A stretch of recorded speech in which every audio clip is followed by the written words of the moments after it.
Voilà, bonsoir tout le monde. On est en direct avec Karl Zéro, ébullition absolue à la Maison Blanche. Bonsoir, Ouais, ça fait Idriss. plaisir d'être avec toi, Karl. Alors, il se Ben trouve que je suis au oui. Sénégal. Je donne une conférence demain devant 1700 personnes au Grand Théâtre National de Dakar.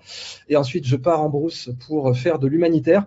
Mais rien n'arrête l'info, vous le savez. Donc, on est présent avec Karl parce que Melania vient de faire une déclaration à l'aile est de la Maison Blanche. Donald Trump a dit à une reporter de MSNBC qu'il n'était pas au courant. On va être d'accord que c'est quand même difficile à croire.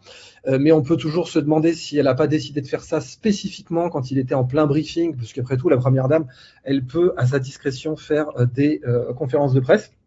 Et donc, sortie de nulle part, comme ça, on ne sait pas pourquoi, je veux dire, personne ne lui a rien demandé. T'as Melania qui dit alors je tiens à préciser que je ne connais pas Monsieur Epstein, que je n'ai rien à voir avec lui, que bien entendu les rumeurs selon lesquelles il m'aurait trafiqué et offert à Donald Trump sont infondées. Très bien, on n'en demandait pas tant, too much information comme diraient les Américains. Et bien sûr que je ne connais pas Ghislaine Maxwell. Alors pas de chance, on voit que toutes les photos montrent bien que bien sûr ils se connaissaient. Bon, là, on a quand même un vrai sujet. C'est-à-dire, d'un côté, on a Donald Trump qui a lâché toute sa base MAGA. Il a attaqué Tucker Carlson, Candace Owens. Il a dit que Candace Owens était plus moche que Brigitte Macron. Bon, voilà, on en est là, car on est là. Derrière, Alex Jones, qui littéralement s'est ruiné pour lui. Il faut savoir que Alex Jones a été déclaré en faillite personnelle dans un procès qui était lié au fait qu'il avait soutenu la ligne MAGA. Et Alex Jones qui a pris une balle pour lui, eh bien, Donald Trump dit que c'est un loser. Voilà. En plus, il perd ses procès. C'est ce que dit Donald Trump. Il perd ses procès, il est ruiné, c'est un loser. Mais c'est pour toi que je me suis ruiné, espèce de connard. Bon. Et derrière, tu as bien sûr Tucker Carlson. Donc là, en fait, Donald Trump, sur Truth Social, son réseau social, il se fait démonter. En fait, tu regardes les commentaires, tout le monde, ça y est, Trump, il a brillé. Tu as Candace Owens qui dit, il est temps de mettre grand-père à la retraite. Et la maison mère de Truth Social, donc, parce que Truth Social appartient à une société qui est cotée en bourse, c'était un des SPAC de Donald Trump, Special Purpose Acquisition. Le C, je me rappelle plus ce que c'est, vous me direz dans les commentaires, un SPAC. Et Special Purpose Acquisition Company, j'imagine. Donc en gros, on lève de l'argent puis on fait des projets. Et le SPAC de Donald Trump vient de perdre la moitié, enfin pas vient, mais dans les derniers mois a perdu la moitié de sa valeur. Donc moi je veux bien qu'on me dise oui, mais tout ça c'est de la mise en scène, c'est du théâtre, Trump il a un projet, etc. D'accord, bon, il a un projet, mais Trump qui ne crache jamais sur un petit billet, on l'a vu avec les fausses cryptos qu'il a vendus en veux-tu, en voilà, vient de diviser par deux la valeur de son SPAC, vient de s'aliéner la totalité de sa base, se fait démonter par ses propres followers sur son propre réseau, je ne parle pas sur X, sur son réseau à lui qui s'appelle donc Truth Social. Et aujourd'hui, l'affaire Epstein revient sur le devant de la scène, alors que Trump avait, comme vous le savez, promis absolument à sa base de publier tous les dossiers, ce qu'il n'a, comme vous le savez, jamais fait. Donc, encore une fois, Karl, merci d'être avec nous ce soir. Tu as publié un excellent bouquin qui est numéro 1 des ventes, si tu peux nous le montrer d'ailleurs. Dans la peau d'Epstein, l'affaire Epstein par Karl Zéro, c'est aux éditions Télémac. Et c'est du très beau boulot parce que tu n'en es pas à ton premier barbecue, mon Karl, en termes d'enquête. Donc oui, l'expression « ce n'est pas mon premier barbecue », elle vient de Sean Connery. Voilà, on a des références, on est cultivés sur cette c'était quand Sean Connery arrêtait à 16h sur le tournage des Incorruptibles et que Kevin Costner lui demandait pourquoi il s'arrêtait aussitôt et il disait « This is not my first barbecue, Sean ». Donc, vous voyez... En l'occurrence, je crois qu'on assiste au dernier barbecue de notre ami Donald Trump. J'ai l'impression aussi. Alors explique-nous tout. Pourquoi elle ressort du bois, Melania? Puis c'est quoi cette histoire de cette Brésilienne qui l'accuse qui avait à peu près 17 ans au moment des faits? Alors tu vas choisir l'angle. Il y a beaucoup de choses à raconter. Donc je propose qu'on démarre dans l'ordre. En fait, tout est lié, non pas à mon livre, mais à ce personnage qui est là. Et dans mon livre, évidemment, on parle de Trump. Il faut savoir que moi, au départ, j'étais comme beaucoup. Je voyais d'un bon œil cette réélection de Trump en me disant « Ah, il a promis d'en finir avec l'État profond, de tout balancer, on va se marrer, ce mec est fou, mais il est franc, donc au moins, on va tout comprendre. » Et en fait, on n'a strictement rien compris, à part que le gars s'enlise de plus en plus dans une espèce de dérive de type Alzheimer. En réalité, il a 79 ans, il s'est beaucoup fatigué pour gagner de l'argent et pour avoir des relations non consenties avec des personnes. Ça, c'est ce qu'on découvre au fur et à mesure qu'on enquête sur l'affaire Epstein, parce qu'on voit que malheureusement, il apparaît dedans et il apparaît de partout, ça dégouline même. C'est-à-dire, si on prend les 2% qui sont sortis, les 2% de dossiers, eh ben on le voit apparaître 14 fois. C'est quand même beaucoup. Alors je veux bien que ce soit des on-dit, que ce soit des témoignages et qu'il n'y ait pas eu d'enquête, des témoignages qui n'aient pas été jugés fiables par le FBI, tout ce qu'on veut. Quand ça revient aussi souvent, c'est quand même pas normal. En fait, il y avait une grande amitié entre eux, et je pense que cette sortie du bois très inattendue et très, très contre-productive au niveau de Trump, de Melania, s'inscrit dans cette ligne exacte. En réalité, pourquoi convoquer la presse et faire une allocution comme si c'était elle le président pour dire je ne connais pas Epstein, je ne connais pas Ghislaine Maxwell, alors que tout démontre le contraire. Et puis surtout que personne ne lui a rien demandé, Karl. L'affaire était même pas au devant de la scène. C'était pas moi, ça m'arrange. Ça m'arrange pour vendre le bouquin. Merci. Oui, voilà, bien sûr, mais je veux dire, a priori, elle a quand même pas fait ça pour vendre ton livre. Donc, pourquoi elle sort maintenant? Tout le monde dit, c'est parce qu'elle va se prendre un scud et qu'elle décide de faire le premier mouvement. Parce qu'il y a un truc qui arrive. Il y a un truc qui arrive qui la concerne ou qui concerne Donald. On ne sait pas lequel. Ou alors elle veut se protéger de ce qui arrive dans la gueule de Donald, ou alors du scud qui va lui arriver dans la gueule.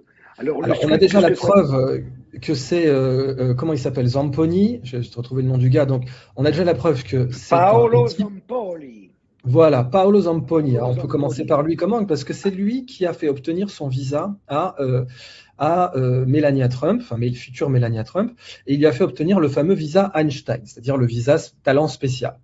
Donc, les gens se moquent évidemment sur la toile en disant c'est un visa Einstein face à Epstein, et puis surtout, bon, elle a rien d'un Einstein, elle a plein de qualités, Melania Trump, mais être une grande physicienne n'en fait pas partie. Dans les talents spéciaux, tu peux très bien être cracheur de feu ou avaleur de sabre, sans mauvais jeu de mots, mais en tout cas, elle avait un talent spécial. Et ce Zamponi lui obtient ce visa, et c'est un pote d'Epstein, donc quand même, bon. Ce qu'ils appelaient visa spécial, c'était bien souvent pour amener, c'était le visa spécial que Einstein, que cherchait toujours Jean-Luc Brunel, le pourvoyeur français de mannequins venus des Balkans, venus d'Europe de l'Est, de Russie, etc., pour Epstein. C'est ce visa-là qu'ils utilisaient. Et c'est d'ailleurs pour ça qu'on a découvert récemment qu'il avait de bonnes relations avec un personnage du Quai d'Orsay en France. Ça aide aussi à obtenir des visas pour des personnes qui n'en auraient pas naturellement. Dans le cas de Melania, le visa est obtenu quand elle a 26 ans, donc elle ne correspond pas. En général, c'est plutôt 12-14. En disant, toi petit qui vit, voilà, qui vit dans un village d'Ukraine ou de Biélorussie, tu vas venir. De République slovaque, ouais. Non, pas de République slovaque, de Slovénie. De Slovénie, ouais, elle est slovène, mais elle a 26 ans. Elle est déjà bien en chair, voluptueuse, rien à voir avec ce qui arrive d'habitude. D'autre part, il semble que ce soit en fait Ghislaine Maxwell qui ait présenté Melania à Donald Trump. Et Melania s'est fait... Melania, au départ, elle faisait des photos un peu érotico-soft pour des magazines style, à l'époque, Max, GQ en France, Lui, ce genre de trucs. Et puis, elle va devenir plus célèbre et devenir mannequin grâce à une photo qui est faite dans l'avion de Trump où elle est à moitié à poil. Et même totalement à poil, mais elle cache un petit peu ses rondeurs. Sur une couverture en moumoute, la fameuse. Voilà, la couverture en fourrure. Dans l'avion de Trump, photo de Antoine Verglas qui va faire le tour du monde et qui va la lancer véritablement, cette Melania.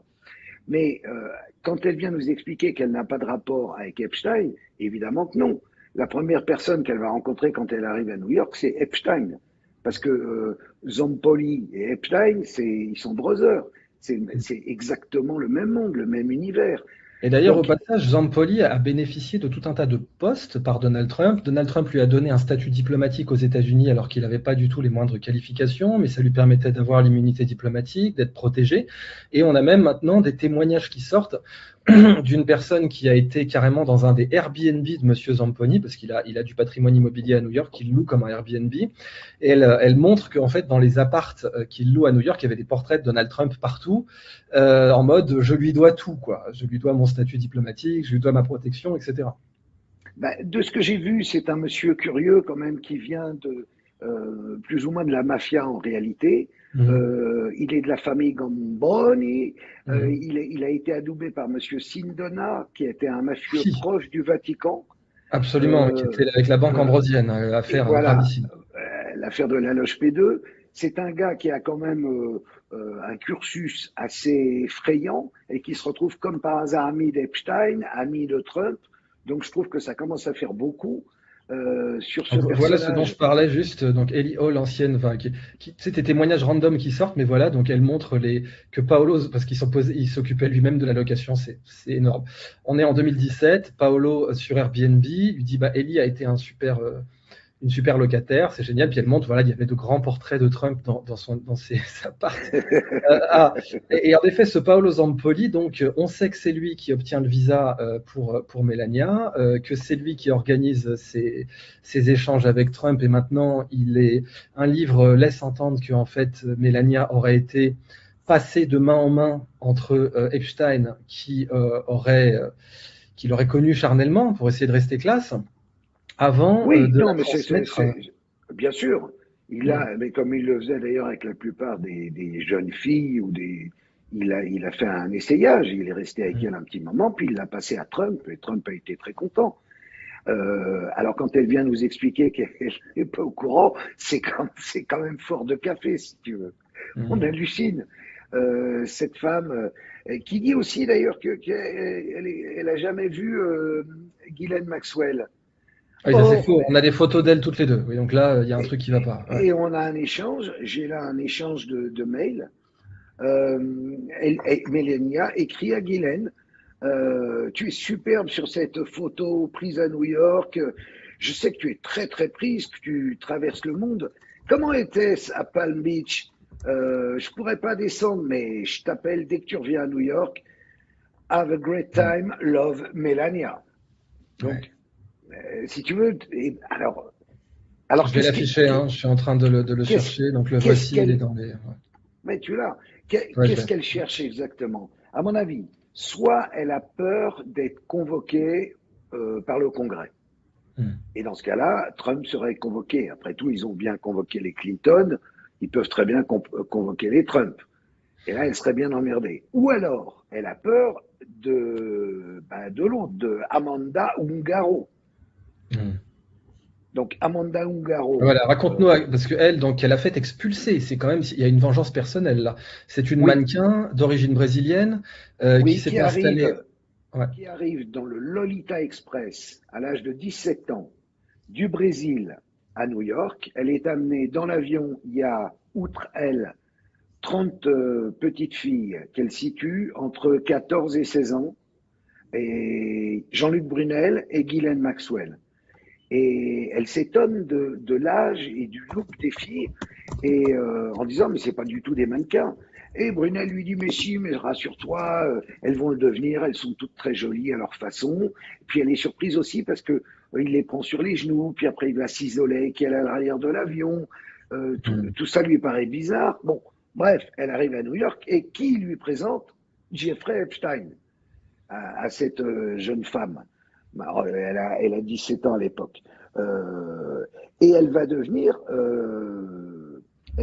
la femme du gars qui la fout dehors, qui s'appelle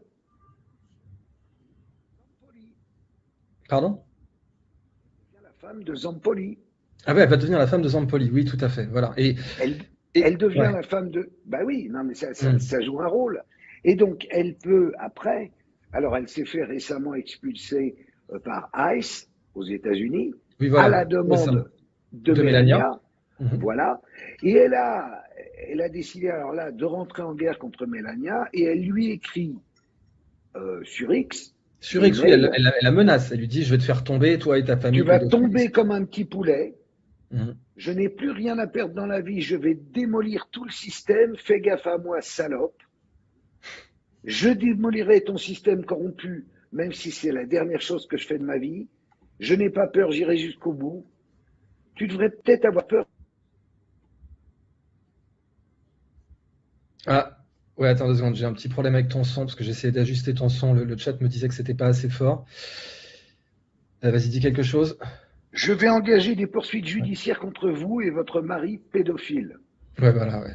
Ouais, c'est direct, elle leur sort ça, elle l'accuse de pédophilie. Alors qu'on sait qu'aux États-Unis, on rappelle quand même que aux États-Unis, tu fais de la diffamation, tu peux prendre littéralement des milliards de dommages-intérêts. C'est ce qui s'est passé avec Alex Jones. Elle ajoute, je ne fais partie d'aucune mission maléfique impliquant des enfants.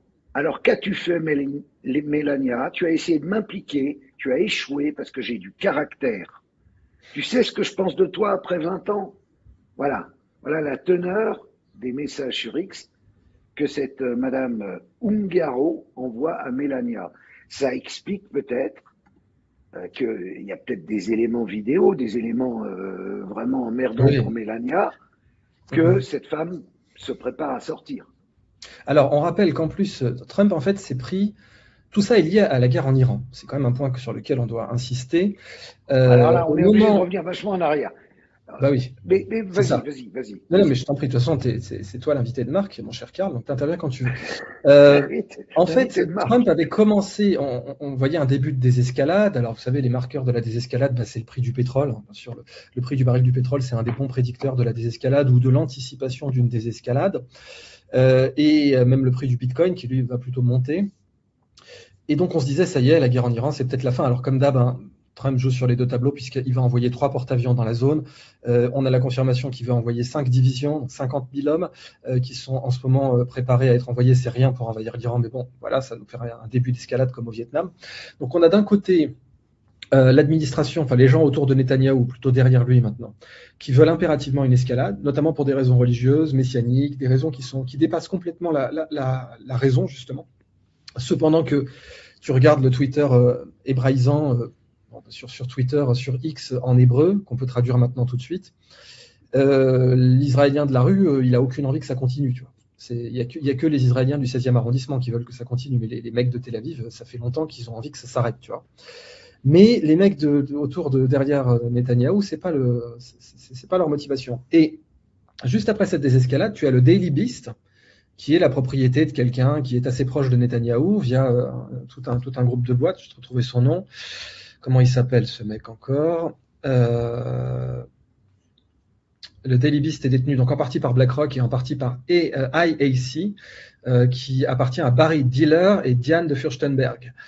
Et le Daily Beast donc a collé, tu sens, une première balle à Trump en commençant à rappeler les liens entre lui, Epstein et Melania. Alors, on rappelle, c'est pas du tout Trump qui est le plus impliqué dans l'affaire Epstein, bien sûr. Mais la vraie question, c'est est-ce qu'il y a moyen de le faire chanter avec, oui ou non? Et de toute évidence, oui, même s'il était impliqué que marginalement, ce qui n'est même pas garanti, mais même si c'était le cas, il y aurait de quoi l'emmerder énormément, parce que concrètement, ce qu'il y a de Trump dans l'affaire Epstein, c'est plus grave que l'affaire Lewinsky, par exemple. Je vais juste dire les choses aussi simples que ça. Si Lewinsky... largement. Voilà. Merci. Largement. Et on rappelle que Lewinsky a été utilisé contre Clinton pour négocier la libération de Jonathan Pollard, l'espion israélien qui était un des plus grands espions de l'histoire américaine, un des plus grands espions de l'histoire israélienne. Jonathan Pollard avait été détenu dans une prison américaine et les services diplomatiques et spéciaux israéliens ont utilisé l'affaire Lewinsky pour forcer la négociation pour libérer Pollard, ce qui était un truc ridicule par rapport à la guerre en Iran. Donc voilà, il fallait faire ce point. Je te rends bien sûr la parole, Karl, mais on voit que Trump a pris un coup de semonce, en fait. Que le Daily Beast lui a mis un coup de semonce en mode on sait que tu sais, on sait que tu sais qu'on sait. Et où est-ce que ça s'arrête, ça? En fait, alors là, je suis obligé de revenir un peu à mon bouquin et d'expliquer. Je t'en prie, mais reviens quand tu veux à ton bouquin. L'origine de tout ça. Jeffrey Epstein et Ghislaine Maxwell ont un goût commun. Quand ils se rencontrent, c'est d'avoir des relations sexuelles avec des jeunes filles très jeunes, généralement prépubères ou pubères, et ça commence comme ça tranquillement.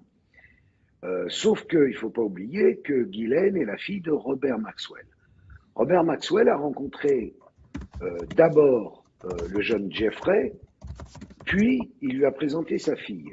Et ils ont découvert qu'ils avaient ce goût commun, ils sont tombés amoureux, ils se sont mis ensemble et ils ont développé ce goût. Et puis un jour, Robert Maxwell, qui lui était alors tout le monde connaît Robert Maxwell, mais je résume pour ceux qui ne connaissent pas, c'était un mec extrêmement important au niveau mondial, déjà au niveau anglais, puisqu'il était élu du Parlement britannique. Il avait 400 entreprises. Il dirigeait un énorme groupe de presse. Et puis, il avait été une sorte de héros lors de la création d'Israël, en fournissant des armes tchèques à Israël. Ensuite, il est devenu évidemment un représentant du Mossad, et il a travaillé aussi pour le KGB. Et de là, lui vient l'idée de faire travailler le jeune Jeffrey, qui lui est dans la vente d'armes, mais au niveau plus, on va dire, pour cacher le pognon, faire ressortir le pognon. Il touche pas les armes lui-même, mais c'est l'histoire des Iran-Contra. On va pas rentrer là-dedans, c'est un peu long. Donc, Iran-Contra où le Mossad était impliqué aussi, tu vois. On a appelé cette affaire Iran-Contra, mais en fait, c'était une affaire qui était aussi profondément israélienne au passage.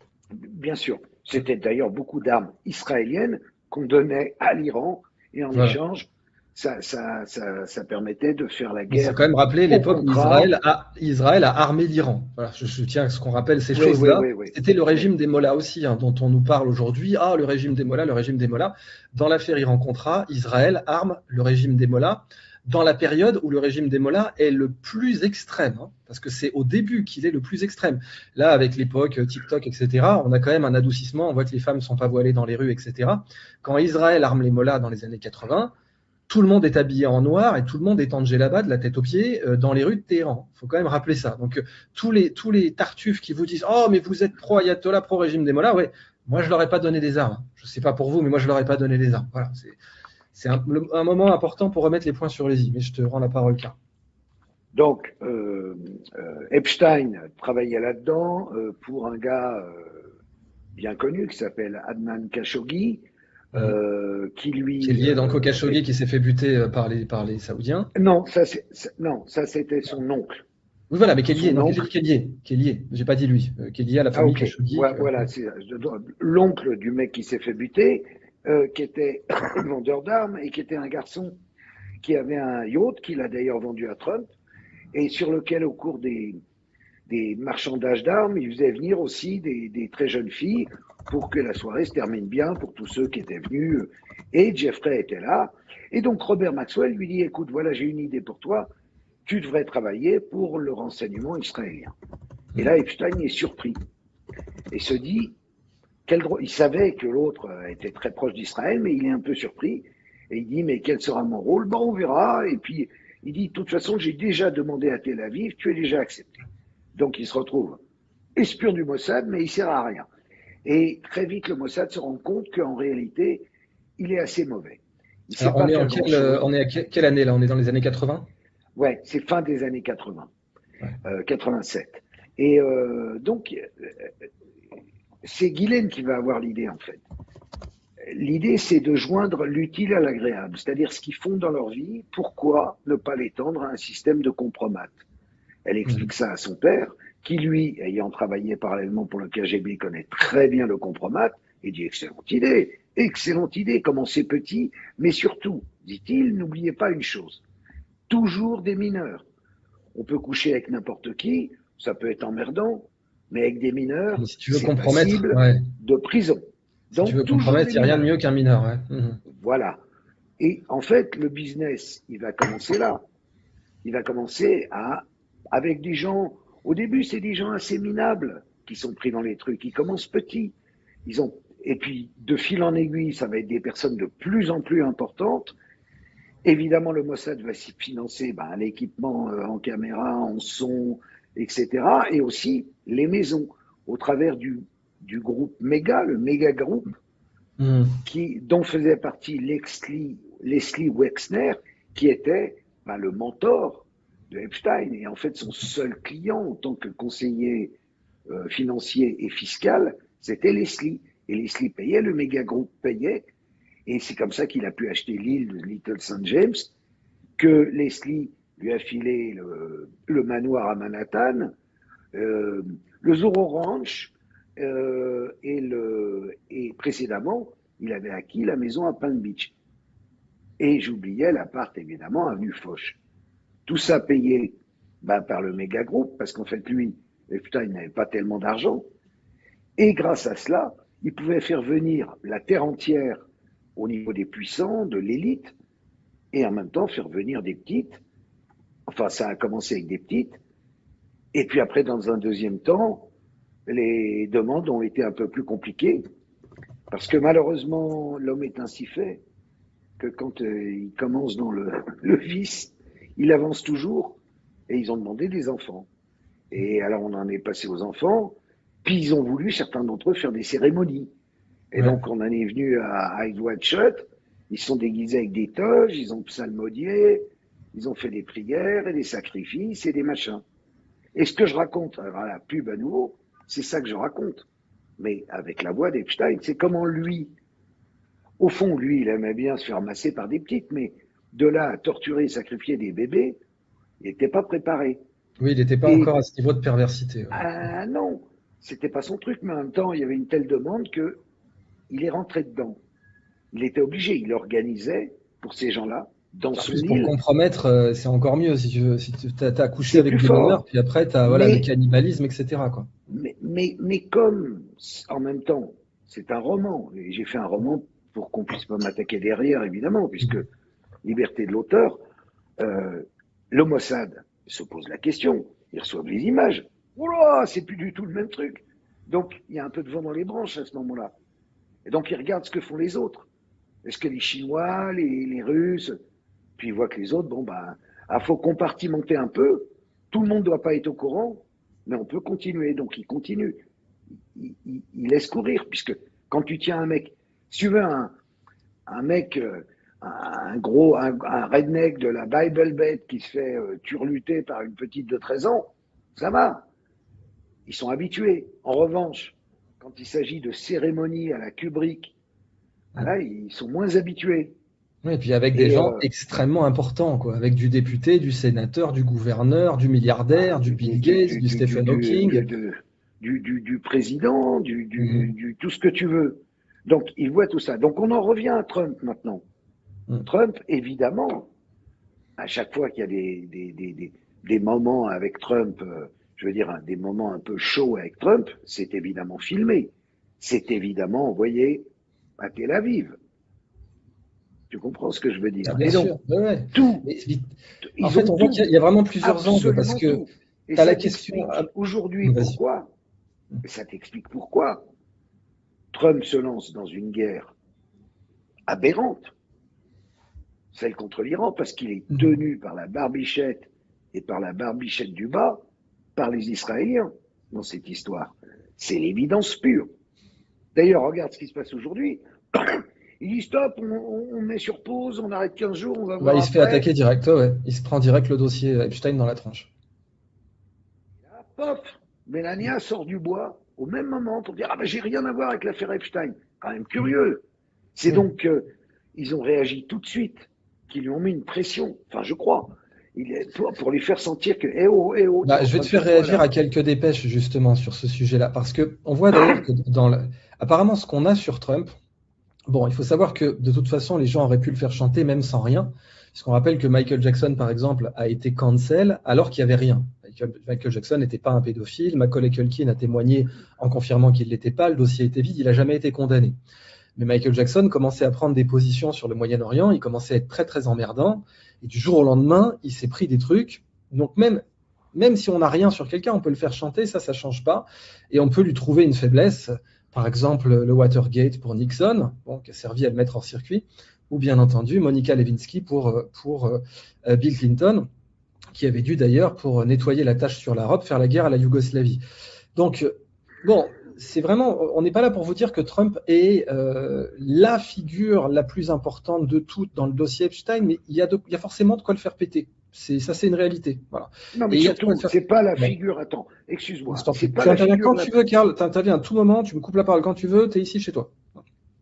C'est Trump. C'est évidemment pas le dossier ou l'agresseur le plus grave du dossier Epstein.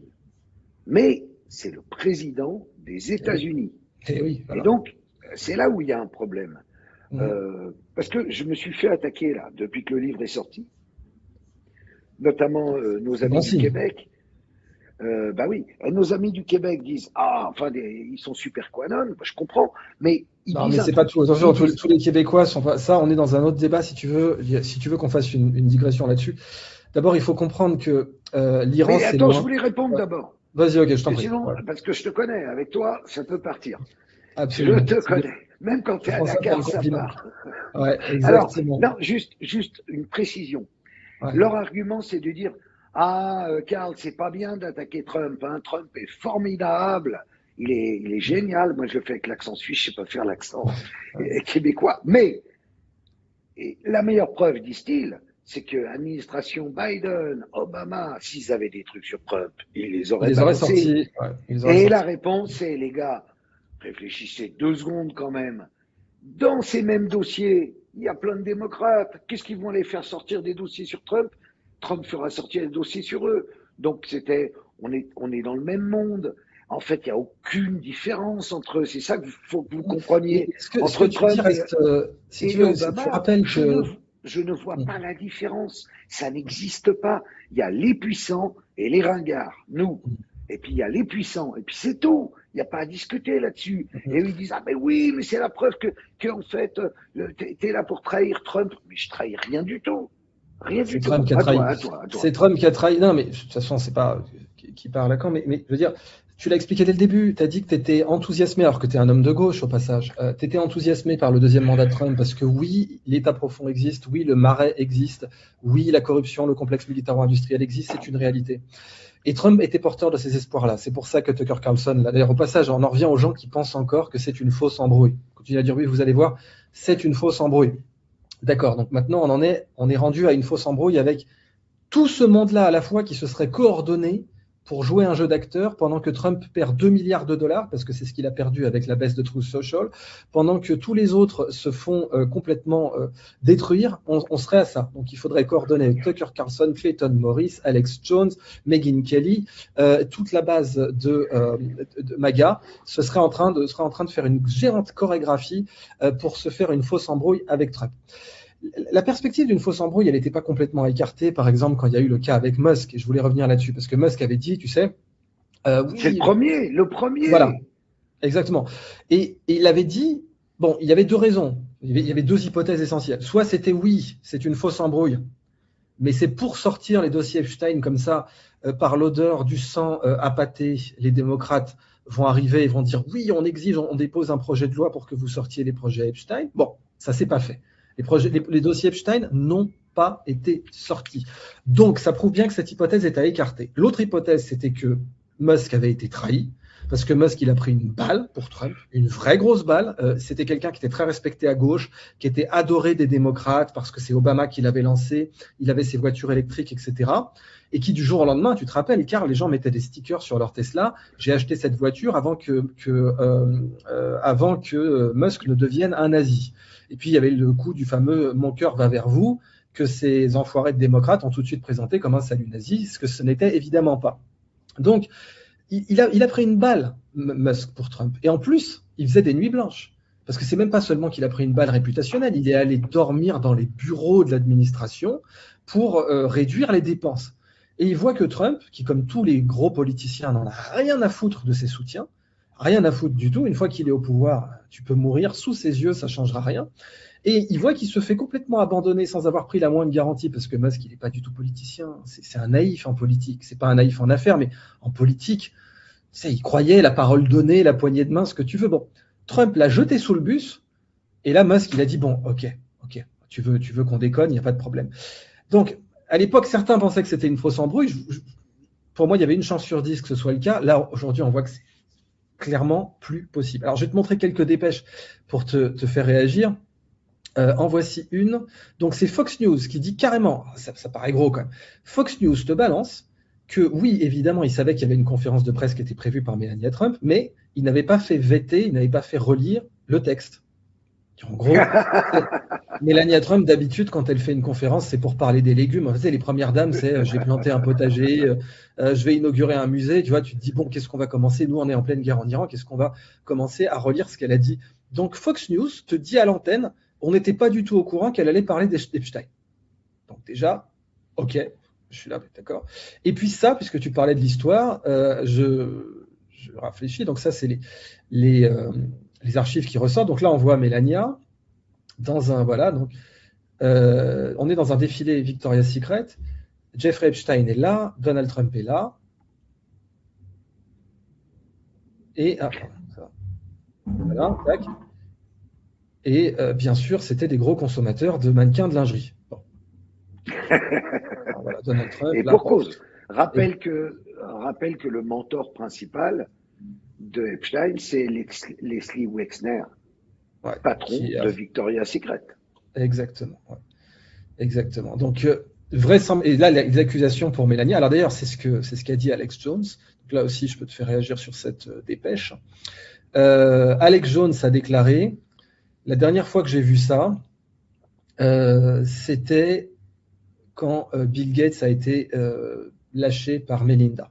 Donc on rappelle que Melinda Gates a divorcé parce que il était évident, il avait attrapé une maladie vénérienne et puis il l'avait refilé à Melinda, il essayait de lui filer des antibiotiques en secret, etc. Non, il demandait à Epstein quel antibiotique lui donner. Ouais. Des mails, au fait, qu'est-ce qu'il faut filer? Du Rivotril c'est quoi le truc qui va soigner la bléno que je vais filer? Exactement. Donc, bon, et là, Bill Gates, donc Melania a divorcé et Alex Jones, donc, qui était un soutien total de Trump, vient de dire j'ai l'impression que là, Melania, elle est en train de préparer sa sortie. Qu'est-ce que tu en penses de ça? Ça, c'est pas impossible. C'est pas impossible. C'est-à-dire que des éléments accablants vont sortir sur Trump et elle se dit merde, comment je m'en sors derrière? Ou alors des éléments accablants vont sortir sur elle, y compris des vidéos qui auraient échappé à la sagacité du FBI, qui n'a rien publié, parce qu'on n'a vu aucune vidéo. On a vu des pauvres mails de Jeffrey Epstein en vacances. On n'a pas vu Signal, on n'a pas vu Telegram, on n'a pas vu ses vrais mails. Il a peut-être un proton. Tu vois, il y a quand même des messages. On sait même qu'il y a un proton. On le sait, tu as la preuve qu'il y a un proton, mais il n'a pas été déclassifié. Voilà, tu t'imagines bien que le lourd, il est là-dedans, il n'est pas dans ce qu'ils nous ont montré. Et déjà, dans ce qu'ils nous ont montré, ça a foutu le bordel à mort aux États-Unis et quand même pas mal en Europe. Alors tu me diras, la France, c'est un peu à part. C'est toujours un petit peu... On n'ose pas trop en parler. Il y a Jack Lang, mais finalement... Il n'y a personne de mis en examen. On va en reparler de Jack Lang d'ailleurs. Ouais. Mais non, sur la France, on peut parler aussi, tu vois, c'est parce que quand même le mec passait 6 mois à Paris. 6 mois à Paris. Oui, exactement. Donc un mec avec une maison équipée, avec une salle de massage, avec les caméras, et avec le tout Paris qui chante et qui pétille, qui défilait. Et là, il n'y a plus personne. S'il y a 2 glands, tu vois, que personne connaissait, non mais sans déconner, il y a 2 glands et Jack Lang. Jack Lang, de toute façon, depuis l'affaire du Choral, 1980 à 2006, déjà il a bien tenu. Enfin, c'est parce que les juges, pardon, mais c'est parce que les juges en France, pour des affaires aussi graves que celle-là, c'est des clowns. Je suis vraiment désolé. Au bout d'un moment, pour des beaucoup plus petites affaires d'inceste et de pédocriminalité, c'est des clowns. Ça, on est d'accord. On rappelle qu'on a en France un ministre de la Justice qui a plaidé l'existence de l'inceste heureux. Donc effectivement, à partir de là, c'est compliqué de dire qu'on est crédible en France sur la lutte contre la pédocriminalité. Et là, je suis d'accord avec ça. Ils n'ont pas commencé à travailler. Ils se foutent de la gueule du monde là-dessus. Bon, revenons à nos moutons. Melania, c'est en plus juste au moment où il décrète 15 jours de trêve. Pour moi, c'est véritablement un signal que lui ou elle ont reçu un message en disant attention, attention. C'est ça que je ressens. Intuitivement, hein, évidemment, j'ai pas, tu vois. Je vais te montrer d'autres dépêches parce qu'en plus, à ta demande, et on le salue, tu as Alex Jordanov qui va nous rejoindre. Il est dans le back-office là. On va le faire passer dans une petite dizaine de minutes. Alors, je peux peut-être garder la partie P. pour lui parce que c'est lui le spécialiste. Mais j'ai encore plein de dépêches. Alors, quand ça sera le moment d'Alex, je pourrais introduire sur P. Diddy parce qu'on a un lien avec Naomi Campbell et P. Diddy. Oui, exactement. Mais on y viendra plus tard. Alors, c'est un petit monde. Je passe certaines dépêches pour l'instant. Alors, déjà, puisque tu as parlé de Jack Lang, allez, toutes les tous les chemins mènent à Jack. Alors, tu sais que on a eu une affaire Voici dernièrement. Ce génie absolu que le monde nous envie, j'ai nommé Jordan Bardella, a décidé, parce que son cabinet de communication, décidément, est de la graine de prix Nobel, de s'afficher avec une membre distinguée de la classe Epstein, j'ai nommé Maria Carolina de Bourbon des Deux Siciles. Alors, bon, très bien, il a lancé un truc, on a dû lui facturer des centaines de milliers d'euros en com là-dessus, pour dire, allez, tu vas apparaître dans Match avec la jolie Maria Carolina de Bourbon des Deux Siciles. C'est peut-être Mimi Marchand qui a organisé le coup, non? Sans doute, ouais, ça sent le Mimi Marchand. Bon, mais ce qui serait quand même pas. Ça ressemble beaucoup à la mise en orbite de Macron en 2016. Exactement, ça ressemble littéralement à un copier-coller de la mise en orbite de Macron, merci de le rappeler. Et donc, sauf que là, on est direct avec, oui, mais c'est sympa parce que, en fait, c'est chez la mère, donc la future belle-mère vraisemblablement de Jordan Bardella, que Jeffrey Epstein et Jack Lang ont été présentés l'un à l'autre en 2012. Ça l'a fait mal. Voilà, dans un dîner en l'honneur de Woody Allen. Donc Woody Allen, le mec qui a littéralement épousé sa fille adoptive. On est quand même plus, et qui est accusé de pédophilie par sa fille Dylan Farrow également. Donc il a épousé sa fille adoptive Sonny Prévin. Et ensuite il est accusé de pédocriminalité par Dylan Farrow. Mais bien sûr, la jeune Sounier qu'il avait recueillie à l'âge de 11 ans. C'est choquant. On est d'accord. Là, on est dans la magnifique. T'as des mecs qui ont été cancel pour moins que ça. Bon.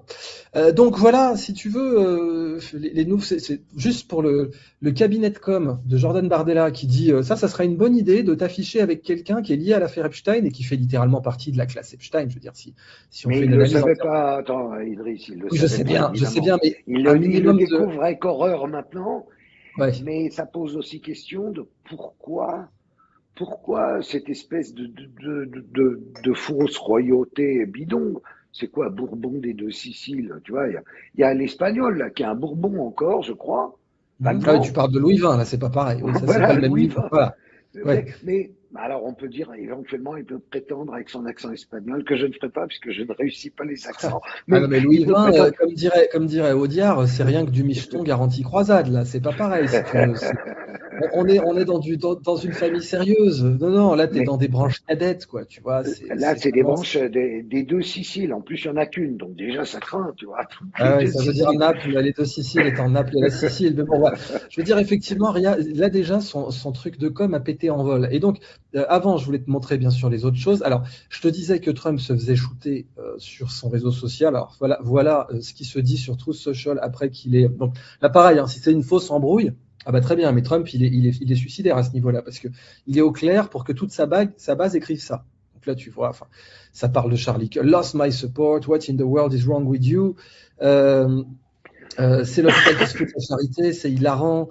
Il écrit comme un gamin de 11 ans. Donald Trump est un loser. Enfin, voilà tous les messages après qu'il ait attaqué sa base MAGA. Un commentaire là-dessus? Écoute, je ne suis pas gérontologue, mais à part une crise de démence sénile aiguë, je ne vois pas. Parce que là, il a proposé d'anéantir une civilisation, parlant de la civilisation iranienne. Ouais. Est-ce qu'il comprend même de quoi il parle? Donc, et le lendemain, sa femme vient dire « Je ne connais pas Epstein ni Madame Maxwell. » On est chez les fous. Et attends, tiens, puisque tu nous relances là-dessus, c'est parti. La déclaration là, tac, tac. Je t'affiche ça. Voilà. Donc d'un côté, tu avais Donald Trump qui disait, je vois pas, avec Howard Lutnick à côté, l'ultra sulfureux maintenant Howard Lutnick, qui était voisin d'Epstein. Et Trump dit, je vois pas pourquoi quelqu'un voudrait entretenir l'affaire Epstein. C'est les losers, c'est les médias losers et les fake news qui parlent de l'affaire Epstein. Elle est pas si importante. Et juste après, t'as Melania qui dit, non, mais l'affaire Epstein elle existe. Simplement, moi, j'ai rien à voir là-dedans. Bon. C'est compliqué là aussi. Il avait dit cette affaire Epstein est un canular, mais c'est un canular qui est en train de lui péter à la gueule. Et ce qui est fou, c'est que beaucoup de gens d'ailleurs se frottaient les mains, se félicitaient en disant c'est terminé l'affaire Epstein, il y a la guerre, machin, les gens ont oublié, tout va bien. Et sa gonzesse sort du bois pour dire je n'ai rien à voir avec cette histoire. C'est du pain béni, c'est évidemment du pain béni. Donc je vais remettre, alors d'une part, avant de faire entrer Alex, Alex Jones, donc voilà, c'était sa dernière vidéo, il nous dit Melania Trump va. Alors Alex Jones, toutes ses prédictions sont avérées exactes, hein, donc c'est pour ça qu'il faut l'écouter quand même, hein. Il a été accusé de complotiste dans tous les sens, mais tout ce qu'il avait décrit, des vaccins jusqu'à aujourd'hui, a été impeccablement. Mais même bien avant, souviens-toi qu'il était allé filmer secrètement en rampant dans les sous-bois de Muir Woods, le Bohemian Grove. Oui, tu as raison, j'avais oublié ça. Attends, le Bohemian Grove qui était. bien sûr, qui était exactement, c'est très drôle d'ailleurs, on peut retrouver les images maintenant sur Internet. Ça se passait dans les années 2010, il y avait tout le monde. Hein. Ça avait commencé il y a toute bien la Silicon Valley, Alex Karp, Mark Zuckerberg, la totale. Non, mais et puis tous les grands présidents américains venaient, et donc devant une statue de chouette géante, on sacrifiait un bébé en plastique, un poupon, et ensuite on buvait soi-disant son sang, mais c'était du Fanta. Et Alex Jones filmait ça en disant hey, les mecs, il se passe un truc. Effectivement, il se passait un truc. Il montrait à grande dimension ce qu'ils font en petit comité parfois. Faut quand même pas exagérer, quoi. Sachant que le Bohemian Grove, c'est ultra select. Hein. Il y a certains qui attendent 20 ans avant, avant de pouvoir y rentrer. C'est un truc. Avant que je fasse fasse en sorte que tu sois invité, il faut encore 25 ans.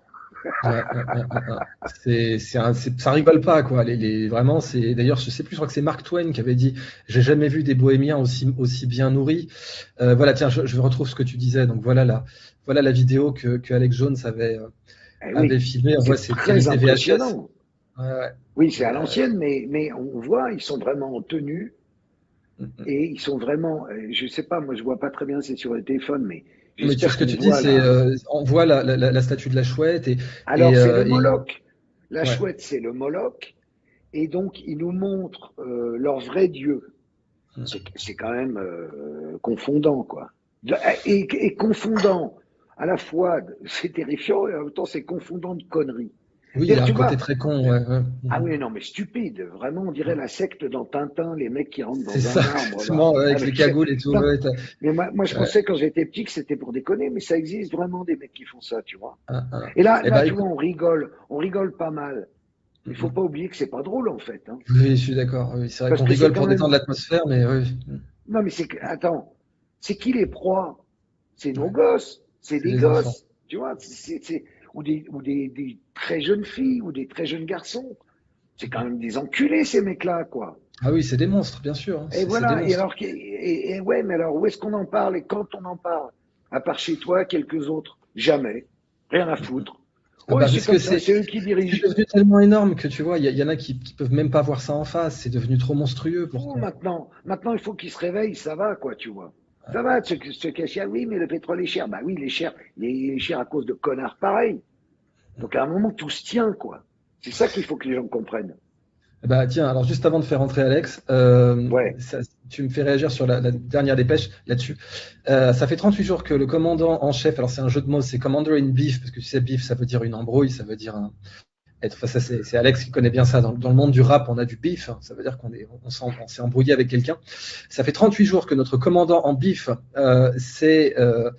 déclare avoir une des plus grandes victoires de l'histoire moderne. Faisons un petit récapitulatif de ses victoires. Il a remplacé Khamenei de 86 ans par Khamenei de 56 ans. Il a récupéré exactement 0 kg d'uranium. Il a réouvert un détroit qui était déjà ouvert, mais avec maintenant un droit de passage de 2 millions. Je rappelle que le détroit est refermé maintenant. Il a prouvé que les F-15 et les F-35 peuvent se faire shooter par des gens qui appartiennent à l'âge de pierre, je cite. Il s'est fait détruire les bases américaines dans 4 ou 5 pays. J'ai arrêté de compter, dit-elle. Il a détruit la confiance des alliés en les États-Unis, en particulier quand les choses deviennent un peu tendues. Il a remis les Iraniens dans les rues, mais cette fois en soutien pour leur gouvernement. Il a installé le Pakistan comme la voie de la raison. Le Pakistan, dit-elle, bordel, sous-entendu bordel. Il a ouvertement admis que les Kurdes étaient financés pour foutre la merde en Iran, et les Kurdes n'ont rien fait et ont gardé les armes. Il s'est vanté de ce que le prince d'Arabie Saoudite doive lui lécher le cul. Il a augmenté le coût de la vie pour tous les Américains, en particulier le prix du plein d'essence qui est évidemment sacro-saint aux États-Unis.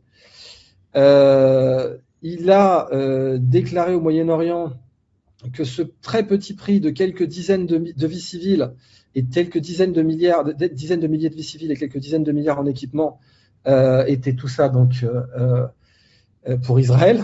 Bon, et c'est pas vraiment l'art du deal. J'ai même du mal à voir voilà ce à quoi les gens s'attendaient. Une vraie victoire de la part de quelqu'un qui a réussi à faire faillite dans les casinos. Alors, ta réaction avant qu'on fasse rentrer Alex? Mon Karl. Je pense que effectivement cette dame a parfaitement raison et que la raison de cela, c'est qu'il est obligé de le faire par les Israéliens. Ouais. C'est tout. Et à cause de quoi? À cause des dossiers Epstein. Le compromat continue de gouverner le monde. Et ça va sortir. C'est pour ça que Melania sort du bois et raconte qu'elle ne connaît personne. C'est aussi simple que ça. Ça veut dire que même Biden, parce que tu sais, Blinken était quand même un proche de Maxwell, et c'est ça qui est marrant, c'est tu sais, garde tes amis proches et tes ennemis encore plus proches. Blinken était proche de Maxwell puisqu'il était le gendre de l'avocat de Maxwell, et pourtant Blinken a réussi à dire non à Netanyahou. C'est ça qui est quand même un truc de fou quand tu réfléchis. Blinken et Obama, on sait qu'à côté de Blinken, c'était Obama parce que Biden, il était bon. Mais l'administration au Blinken, comme on l'appelait, a réussi à dire non à Netanyahou, mais pas Trump. Juste comment ça se fait? Peut-être que Trump a beaucoup plus peur de Netanyahou que Biden étant gâteux et Blinken peut-être pas très courageux. Netanyahou s'est dit j'ai la main maintenant. Ouais. Parce que les interventions ont commencé. Regarde, il y a déjà eu une guerre, si j'ai bonne mémoire, en juin dernier. Ils ont déjà attaqué, pilonné, et normalement c'était fini. Et là, re-guerre.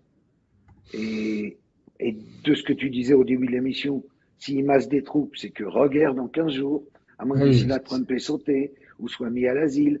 On est quand même dans un truc, on n'a jamais vécu une période comme ça. Jamais. Cependant, d'ailleurs, qu'ils ont carrément mis un coup de pression au Vatican. Enfin, on en est quand même là. Et je rappelle qu'ils ont déclaré attention, faites attention à la papauté d'Avignon, qui était quand même un moment où le roi de France a séquestré le pape. Hein. Donc, c'est bon. Allez, sur ces entrefaits, on va faire rentrer Alex. Et puis, tu m'avais dit, Karl, que toi, tu pourrais pas rester jusqu'au bout. Donc, ça tombe bien. On va faire le passage d'Orlé, pas tout de suite. Hein, tu restes encore avec nous. Ah ben non, parce que sinon, Alex va dire encore que je ne veux pas lui parler. Parce que ça, il me le fait.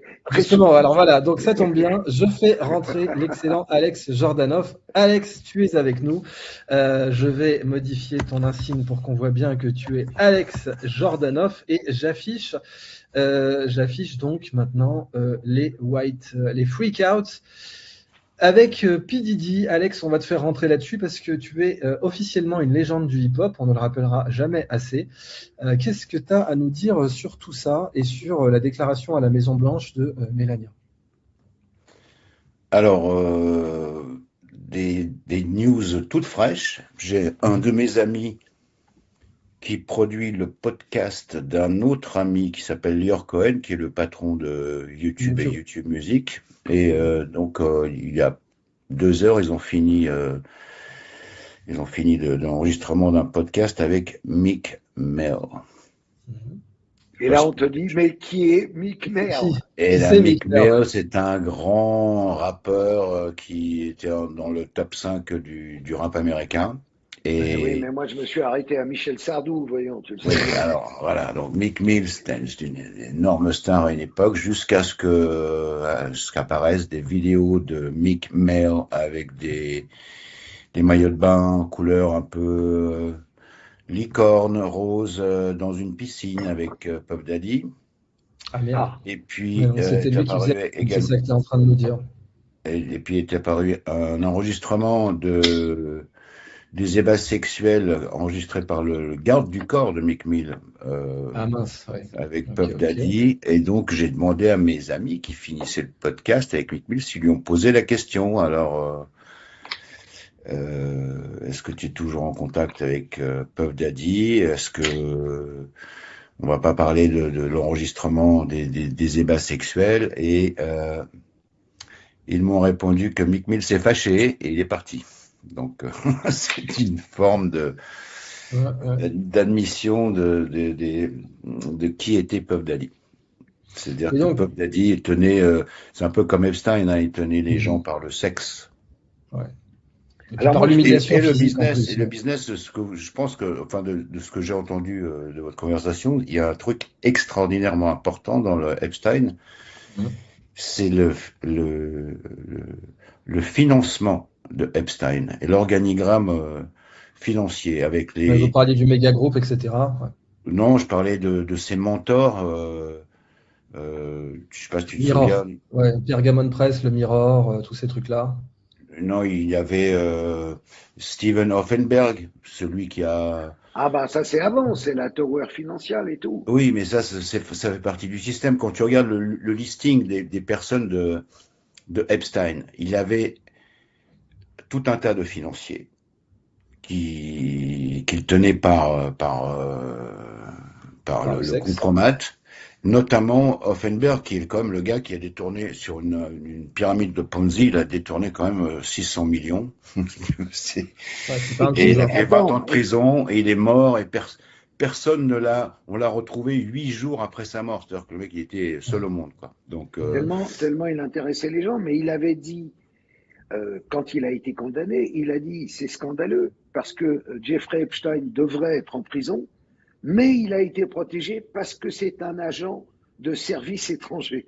Ouais, il avait déclaré C'est ça. Ouais. Offenberg lui-même qui l'a dit. ouais. Et, et Epstein s'en est parfaitement tiré. D'ailleurs, tu notes qu'Epstein, dans toutes les affaires financières, à chaque fois, il s'en est sorti.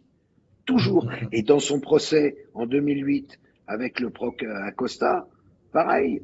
Ouais, on Il lui a s'en est fait un sorti. sweetheart Pourquoi? deal.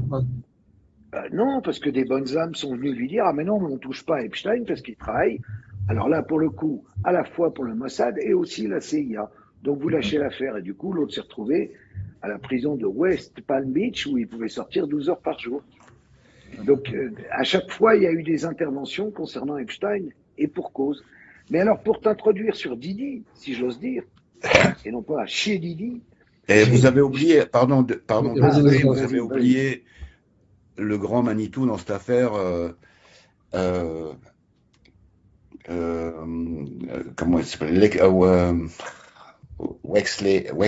Lex Wexner, oui, on en parlait ici de Ah Lex non, non, Wexner on en avec a parlé Victoria's de Secret. Leslie.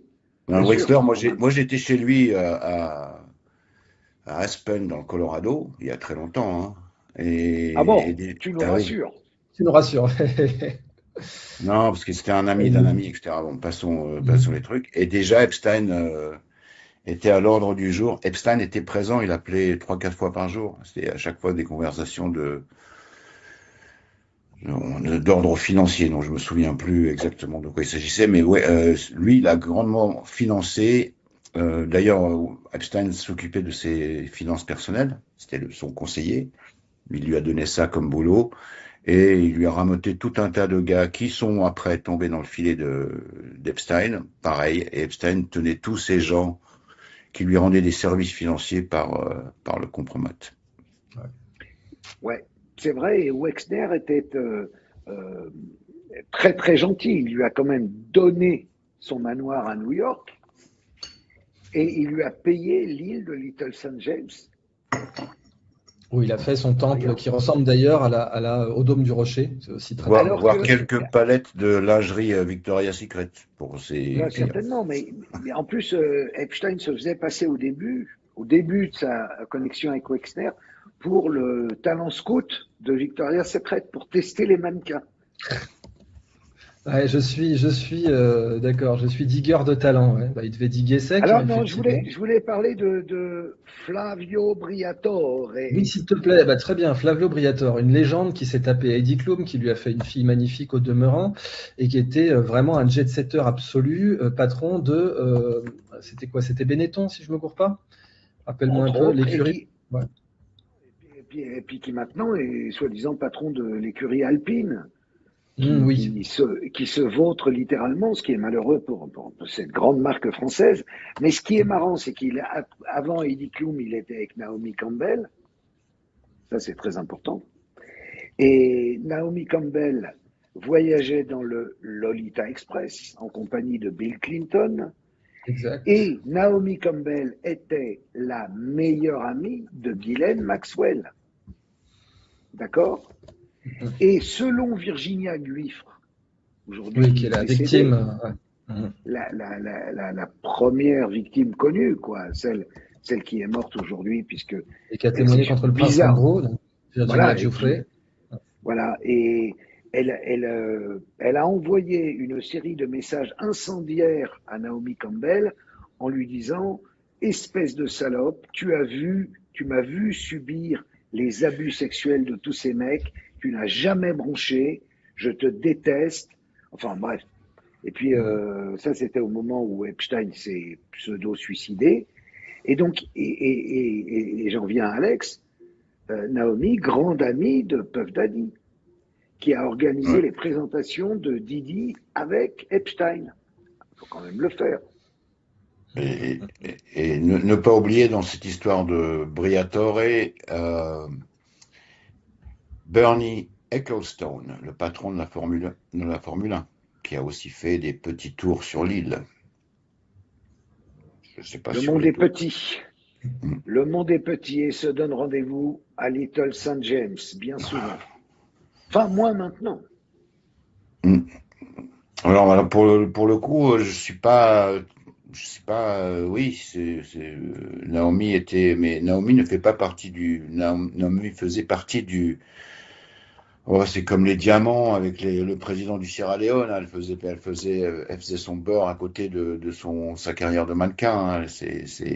Elle était très demandée pour des soirées privées un peu chic, où booker Naomi Campbell pour être présente à un truc de chef d'État qui pouvait ensuite dériver sexuellement. Ça se faisait plusieurs millions. C'était devenu un status symbol en fait. Naomi Campbell, l'avoir à une soirée de chef d'État africain, ça pouvait se négocier 20-30 millions. Oui, mais elle ramenait aussi de futurs mannequins à Jeffrey Epstein. Ouais. Elle donc était là, je vais remettre les recruteuse. Ouais. Donc elle avait beaucoup de casquettes. Voici l'image avec Zampoli. Je vais retrouver celle avec. Donc là, c'est ce que tu expliquais. Au début, Melania n'avait pas comme ça sur le papier l'air d'être une vraie une mannequin. Ça sautait pas aux yeux, mais elle a été cornaquée. Donc c'est Monsieur Zampoli qu'on voit là à droite. Donc on voit Melania. On le voit pas très bien, mais il a une tête de mafieux, mais il pourrait tourner dans une série Netflix. Il est parfait. C'est un affranchi. C'est Joe Pesci. Ouais, un plus beau gosse, mais il ressemble à un mix à Ray Liotta et Joe Pesci. Ouais. Et là, tu as le Lincoln Project, c'était quand même là aussi des potes de Donald Trump au départ, qui te disent Melania ne t'a pas défendu une seule fois. C'est vrai que si on relit son communiqué de presse à Melania, si on relit le texte de sa prise de parole. Donc, je vais vous l'afficher là aussi, parce que c'est quand même marquant.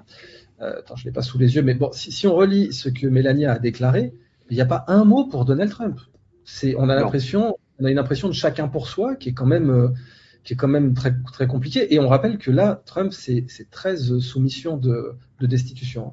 13 articles d'impeachment, alors que les midterms ne sont même pas encore arrivés. C'est-à-dire que les démocrates n'ont même pas encore la Chambre et le Sénat, qui sont déjà en train de te poser.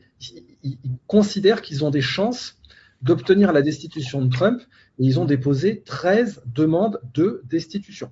On en est quand même là, concernant l'Iran, les menaces de guerre nucléaire, ce que tu veux, enfin tous les trucs qui affolent terriblement les marchés. Tu as le général Mike Flynn, tiens, autre dépêche importante. Alors Mike Flynn qui a dit, voilà, l'affaire Epstein n'est pas prête de partir, de disparaître. Notre première dame, voilà, elle a déclaré ce que tout le pays pensait, c'est-à-dire qu'Epstein n'était pas seul. C'est vrai qu'on n'arrête pas de parler d'Epstein, mais bon, vous avez parlé de Lex Wexner, on peut parler d'Howard Lutnick, on a parlé du méga groupe, on a parlé du groupe Maxwell, etc. Et elle dit, voilà, ça va être temps de s'occuper d'eux, de les mettre sous serment. D'ailleurs, tu te rappelles du type qui avait témoigné dès qu'il avait mentionné les Rothschild, dont on rappelle que Epstein disait qu'il était le représentant, faut quand même pas l'oublier ça. Eh ben, on avait un témoin, dès qu'il a mentionné la famille Rothschild, son avocat lui a dit, si tu réponds en plus de 5 mots, je te tue. Voilà, en rigolant, hein, pas de problème. ouais, je me souviens. Je jure, il a dit, si tu réponds, si tes prochaines réponses font plus de 5 mots, je jure que je te tue. Voilà, c'est ce que son avocat lui dit, micro ouvert. Bon, alors sur quoi vous voulez qu'on enchaîne sur toutes ces belles je pense que Alex, il peut parler de Lutnick, il le connaît bien, il l'avait. Oui, alors Michael Michael Flynn, d'abord, parce que je le connais pas mal aussi. C'est à l'époque où il était patron de la DIA, le service de renseignement des forces armées. Defense Intelligence Agency. Et donc, lui, il a un contentieux avec Donald Trump. Je te rappelle qu'il a été viré manu militari à cause d'une histoire de Michael Flynn était proche d'oligarques russes et a passé des nuits chaudes à l'hôtel à Moscou. Et donc, ça s'est su. Et Donald ne l'a pas ménagé, l'a viré sur le champ et il y a un contentieux parce qu'ils étaient très alignés. Hein, c'est comme. Mais c'est pas le seul à avoir un contentieux. T'as Pam Bondi aussi, on va en reparler parce que Pam Bondi, elle a surtout t'as Steve Bannon qui a un énorme contentieux. Bolton aussi, il a un contentieux avec Donald s'est fait pas mal d'ennemis parmi ses plus proches collaborateurs. Donc, maintenant, Tucker Carlson, Alex Jones, qui sont pas des collaborateurs techniquement, mais à qui il doit son élection, si tu veux. Même Joe Rogan, quoi. Là j'ai une autre dépêche où tu as Alex Jones qui dit je tiens à faire savoir que je n'ai plus rien à voir avec Trump. Donc je veux dire clairement que je ne supporte plus Trump, je ne soutiens plus Trump, Trump n'a plus mon soutien, et je suis très content qu'il ait dit très clairement qu'il ne voulait rien avoir à faire avec moi. Le nouveau Trump n'est qu'une écorce pourrissante du vieux Trump. J'espère que le 47e président, donc le nouveau mandat de Trump, aime bien, est heureux que Mark Levin soit son animal fétiche.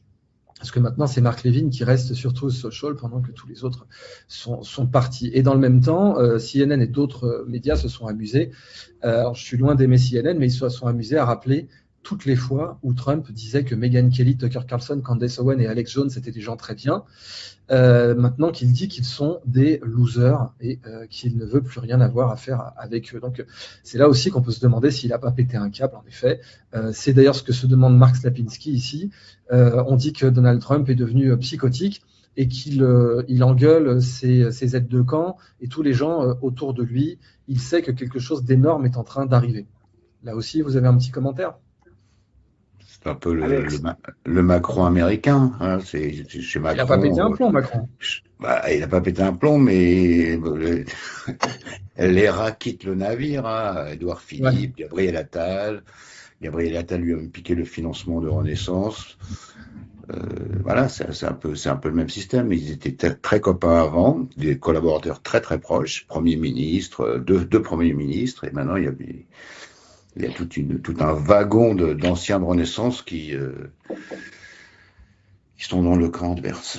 Mais là, c'est à côté, honnêtement, Renaissance est un parti fonctionnel. À côté du mouvement MAGA, là, je te montre un autre exemple. Donc, les photos qui sortent dans les années. Merci, Karl. Et on va revenir en effet sur cet excellent boulot de ta part. Là, voilà, on voit les vidéos qui sortent. Alors, on sait que oui, Trump, d'abord, il a toujours aimé les femmes, il n'y a pas de problème. Deuxièmement, il était le patron de Miss Universe, si je ne me gourre pas. C'est lui qui possédait la marque Miss Universe. Là, on voit quand même des photos un peu tendancieuses. Bon, c'est ça qui va sortir ou c'est pire selon toi, Karl? Non, je lis les commentaires. Je crois que vous avez manqué le tournant. Trump n'est pas sénile, il le fait exprès. Oui, c'est ce que non, mais ça, alors là, c'est dans une minorité là vraiment, ils ont déconnecté de la réalité, c'est-à-dire ils veulent pas voir en face que le mec a trahi tout le monde. Qu'est-ce qu'ils veulent, quand tu es tellement investi, quand tu es tellement investi dans une arnaque, tu peux plus revenir en arrière. Tu es coincé, ton ego est coincé, tu es dans une trappe à souris, ton ego est coincé, tu peux plus revenir en arrière. Trump t'a baisé, tu t'es fait fourrer jusqu'aux yeux, d'accord? Et tu peux plus accepter ça. Donc tu vas dire mais non, Trump c'est un génie, c'est le fils spirituel d'Einstein et de Nikola Tesla, donc il fait des trucs que nous, le commun des mortels, pouvons savoir. Et puis alors surtout, on est mieux renseigné que le Mossad. Parce que c'est ça qu'il faut faire comme hypothèse aussi. Si tu dis Trump est un génie, c'est-à-dire donc toi, gars sur YouTube, t'es mieux renseigné que le Mossad. Bah ok, moi c'est pas le genre d'hypothèse que je vais faire. Il faut arrêter les conneries 5 minutes. Si ma théorie elle nécessite de supposer que moi, avec ma chaîne YouTube, je suis mieux renseigné que le Mossad, je sais que ma théorie est fausse. Tu vois, j'ai pas besoin d'aller plus loin. Je sais que ça y est, là, dans le petit sanity control, il est clair. Non, je suis pas mieux renseigné qu'une agence complète dont c'est uniquement le job de voilà. Donc non, t'inquiète pas pour ça. Je sais qu'il y a des gens qui sont coincés. Vous êtes pris au piège. Je sais, ils sont une minorité. Je sais qu'il y a des gens qui sont coincés, qui doivent aduler Trump jusqu'au bout en disant non, mais c'est un génie. c'est un génie. Et en plus, Tucker Carlson, Candace Owens font ça, c'est du method acting, tu vois. Mais bon, voilà, moi je peux pas les convertir, je cherche même pas à les convertir. D'abord, vous êtes responsable de votre ego et de votre pensée, c'est pas le problème. Nous, on est là pour analyser l'actu. Là, par exemple, ah oui, voilà, c'est celle-là que je voulais te montrer. Donc, Michael Wolff, donc on a des enregistrements audio où Epstein dit que Trump aimait bien se taper les femmes de ses amis. Et qu'il s'est tapé donc Melania sur le Lolita Express, c'est ce que tu disais, Karl. Et on a d'autres enregistrements qui déclarent que Epstein en fait a vraiment refilé Melania à Trump, et c'est ce que Melania prétend démentir au passage. Elle a fait sa conférence de presse pour démentir cela.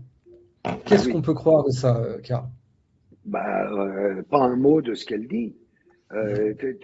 Quand autant de personnes ont été présentes et savent ce qui s'est passé, c'est délétère d'aller raconter des conneries comme ça. Donc c'est bien qu'elle a peur de quelque chose, et de quelque chose d'imminent. Elle éteint un incendie. Et croyant éteindre un incendie, elle jette de l'huile sur le feu, parce qu'évidemment, la terre entière se demande pourquoi elle sort du bois à ce moment-là. Ça n'a pas de sens. C'est inexplicable. Quand il y a une guerre en Iran, qu'est-ce qu'elle fout là? Non, mais c'est inexplicable.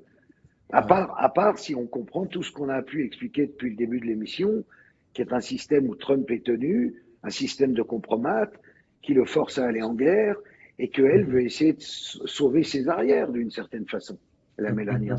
Et en plus, puisque tu dis qu'elle a menti, là on a Kim.com qui nous rappelle, Melania a écrit, alors elle n'était pas sous serment, mais elle a écrit, c'est quand même la première dame, elle n'est pas censée mentir par écrit, pas censée mentir tout court, et encore moins par écrit. Elle a écrit donc dans une publication, mon nom n'apparaît jamais dans les entretiens, dans les interviews du FBI autour du sujet Epstein. Il dit, ah oui, mais qu'en est-il de ce document qui la contredit? C'est pas vrai. C'est faux. On a montré tout à l'heure. Ben attends, quel est son intérêt de mentir comme ça? C'est d'essayer de se sauver, parce que mais alors on en remonte à pourquoi Trump voulait pas publier les trucs. Est-ce qu'il est gâteux au point d'avoir oublié qu'il allait apparaître dedans? Et pourtant ils ont caviardé comme des malades, et ça n'est que 2%. Et malgré ça, Trump dégouline de partout. Alors imagine le jour où ils vont publier le reste, si un jour ça arrive. Plus que les vidéos qu'on verra jamais. Ça nous amène à mais Pam dans les Bondi. vidéos, il est peut-être. Thomas Messi a mis un énorme. Donc Thomas Messi, on rappelle, c'est le mec en costard Célio, comme dirait Karl Lagerfeld. C'est un gars, on voit bien qu'il n'est pas corrompu, tu sais. Tu sens qu'il va acheter ses poireaux avec son bon sac à commission à l'ancienne.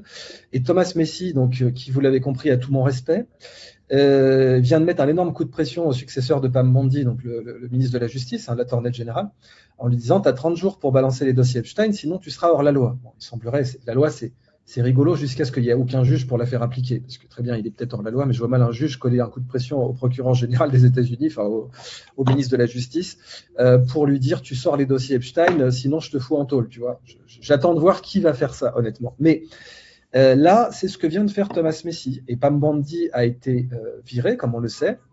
Elle aurait supplié Trump de la garder. Et Pam Bondi, garde un chien de sa chienne à Trump, elle a envie de se venger d'une part, et d'autre part, apparemment, elle aurait été virée pour pas qu'elle puisse témoigner, parce qu'on ne peut pas la subpoena, on ne peut pas l'assigner à comparaître sur ce dossier maintenant qu'elle n'est plus procureur général. Alors, qui veut commenter ça? Toi ou Karl? Alors, juste un mot, mais elle a été remplacée par Todd Blanche, non? Oui. Todd Blanche, c'est le gars que Trump a envoyé en prison voir Ghislaine Maxwell pour négocier on ne sait pas quoi. Ils sont restés 12 ans ensemble et il n'en est rien sorti, on n'a jamais su ce qui s'était dit. C'est quand même très très curieux d'envoyer ton meilleur Elle pote. lui a tout dit, elle lui a tout dit, c'est juste que ça ne sortira jamais. C'est juste, très bien. Alors, donc il y a eu un accord, c'est bien ce qu'on se dit. En gros, il est allé la voir pour lui dire t'as quoi sur Trump? Et elle a dit je te le dis, mais si d'ici 2-3 ans je sors, et ça a dû être l'accord qui est passé. Mais parce pourquoi ils ne la butent pas dans ce cas-là? S'ils ont buté Epstein, donc on rappelle que Epstein ne s'est pas suicidé, ça c'est une certitude. Maintenant, soit ils l'ont buté, soit il a été exfiltré, why not? Mais pourquoi il l'a buté?